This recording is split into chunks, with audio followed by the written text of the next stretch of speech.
Research suggests that about 20% to 25% of marriages or long-term partnerships end within the first 2 years. 40 to 50% of marriages or long-term relationships end within the first 5 years. Approximately 67% of couples report a decline in relationship satisfaction within the first 3 years after having a child. In this video, we'll explain what happens psychologically that makes us struggle in relationships. Understanding what drives us psychologically sheds light on why we do the things we do and feel the way we feel in our relationships. It's no secret that life is complicated and relationships could suffer because of it. Challenges in relationships center around miscommunication, misalignment of priorities, poor conflict resolution skills, and unmet needs and desires and expectations, to name a few. All couples need to figure out how to navigate these, but not all couples report dissatisfaction with their relationships, which means that life challenges can either bring people closer together or break them apart, and it depends on the people, not on the circumstances. We all have what I call pre-existing psychological conditions. We bring them to a relationship and mix them with the other person's pre-existing psychological conditions. It's amazing that sometimes things actually work out. Our past experiences, particularly in family dynamics and past relationships, play a huge role in shaping how we navigate romantic challenges. The way our parents or caregivers treated us and the way we saw them treat each other hugely influences our own belief about love, conflict, and intimacy. For example, if someone grew up in a household where conflict was avoided, or they were told that children should only be seen and not be heard, they might struggle to address issues openly in their adult lives. Conversely, if a person witnesses constant fighting and power struggles, they might assume that conflict is about getting your way and overpowering the other person, winning.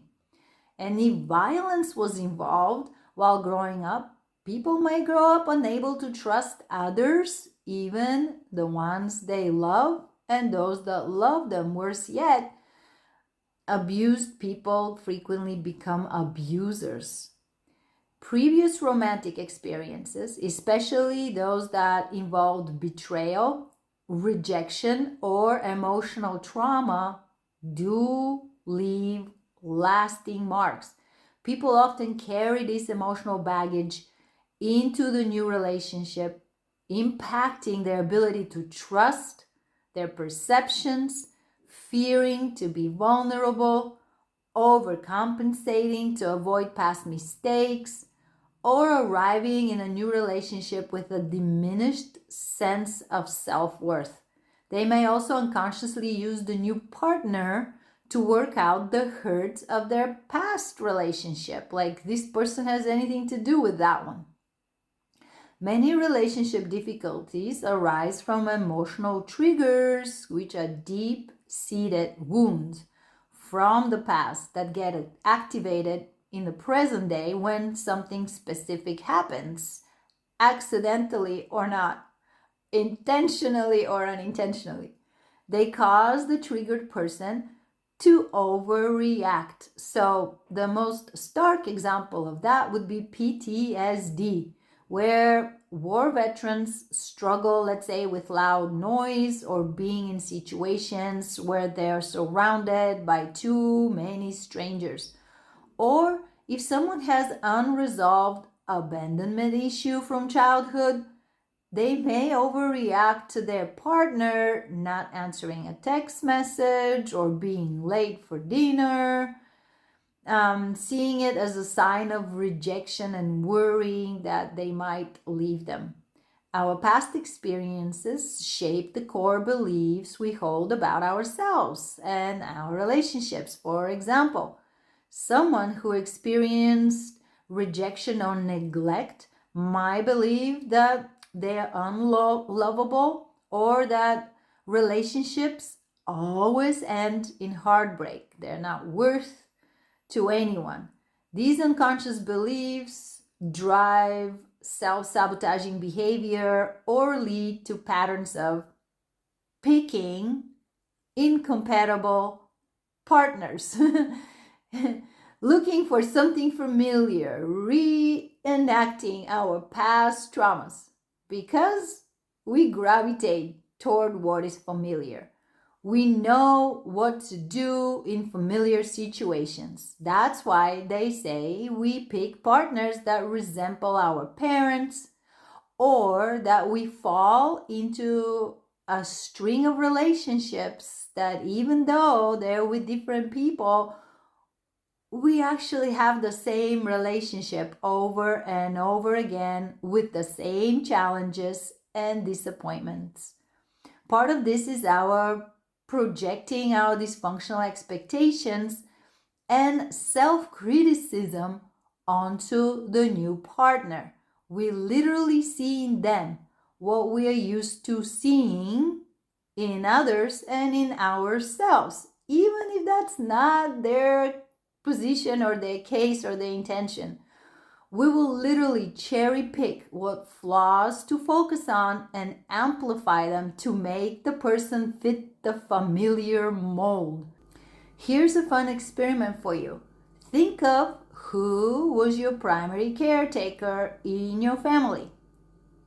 Then write down what you admired about them.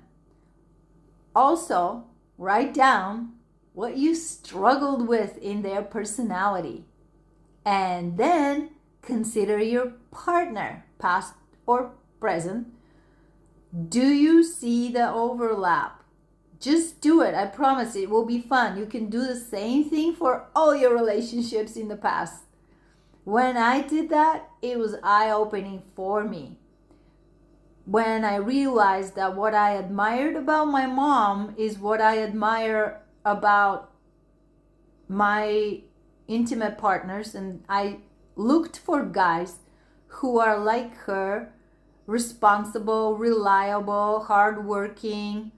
But what I didn't like about her is what I also found in my partners. So that I can feel the same way I felt when I was around her. And that's not conscious. We do that unconsciously. It just happens. We gravitate towards what's familiar. To break the cycle, you have to become aware of it. Part of growing up is developing an attachment style. This is also related to how our primary caretakers treated us and what they imprinted on our nervous system about love, care, attention, requirements for space, communication styles, etc.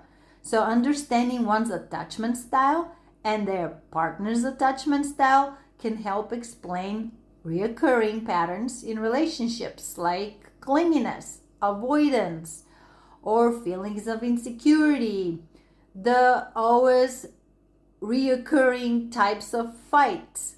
There are 4 attachment styles: secure, avoidant, anxious, and disorganized. They are what they sound like. Individuals with secure attachment are comfortable with intimacy and independence. They tend to have healthier, more stable relationships as they trust their partners and communicate effectively. People with the anxious attachment style often fear abandonment and seek constant reassurance. They may be overly preoccupied with their relationship, which makes them clingy, insecure. This can create tension, especially if the other person is less emotionally expressive. Avoidant attached individuals tend to value independence and may struggle with intimacy. They often avoid emotional closeness and may withdraw when conflicts arise, which can make the other partner feel rejected or ignored. And then the fearful avoidant or the disorganized attachment is a mix of both anxious and avoidant tendencies. So people with this attachment style might desire closeness but also fear it, leading to unpredictable and unstable relationship patterns. So they may push partners away even while longing for connection. By the way, I made a video on the 4 attachment styles that you can watch if you're not familiar with the concept or want to learn more. I'll also list it in the description down below. Just out of curiosity, how many of you know your attachment style? Drop a comment below. And if you're enjoying the video so far, click the like button, subscribe, much appreciated, and there's more. We all have ton of unknowns under the surface of our awareness. Sadly, they all play a role in how we show up for the other person in times of stress, in moments of love, and also what triggers us. Unless we develop deep self-awareness so we know when we feel reactive, we'll forever remain reactive, screwing things up. Our thoughts about our relationships are often colored by cognitive biases, which are mental shortcuts, distortions that can create problems in how we perceive our partner and the relationship itself. So one of the main ones is confirmation bias, where we tend to notice information that confirms our pre-existing beliefs and ignore evidence to the contrary. For example, if someone believes their partner is neglectful, they may only notice moments when their partner isn't paying enough attention to them, while dismissing, ignoring, not even noticing the moments of affection and care. Then we have a negative sentiment override, which means in relationships, when under strain, couples fall into a pattern of interpreting neutral and even positive interactions through a negative lens.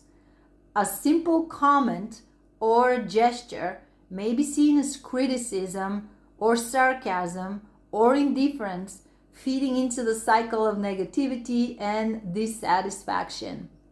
Then there is the fundamental attribution error. Sounds really fancy, but what that means is we attribute our partner's negative behavior to their character, but excuse our own behavior based on external circumstances. So if your partner is late, they are selfish and they don't care about you. But if you are late, you got stuck in traffic. Over time, this bias erodes trust and empathy in the relationship, as people feel unfairly accused of things that are not their fault sometimes. Couples often face challenges when they have different approaches to handling conflict. Some people are more direct and assertive, while others are more avoidant or passive.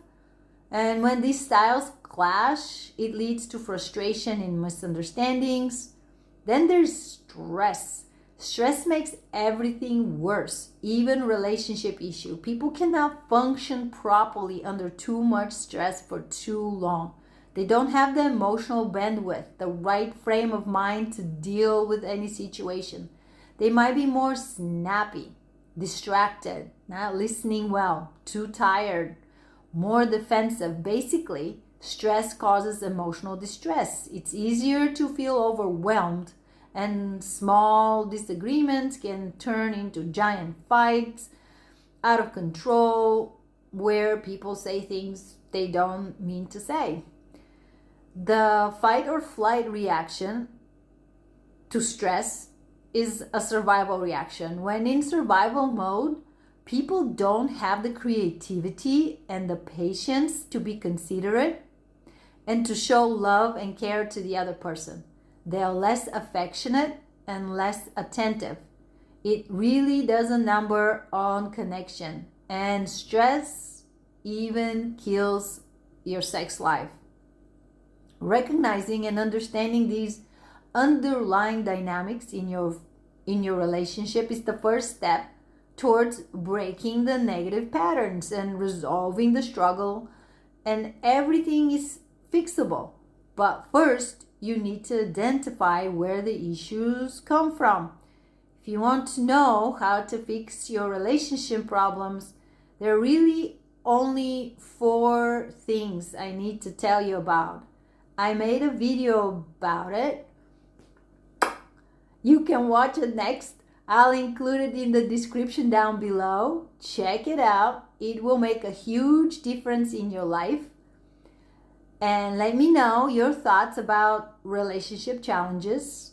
Like, subscribe to Life Intelligence, and if you know someone who needs to hear this, please share. Sharing is caring.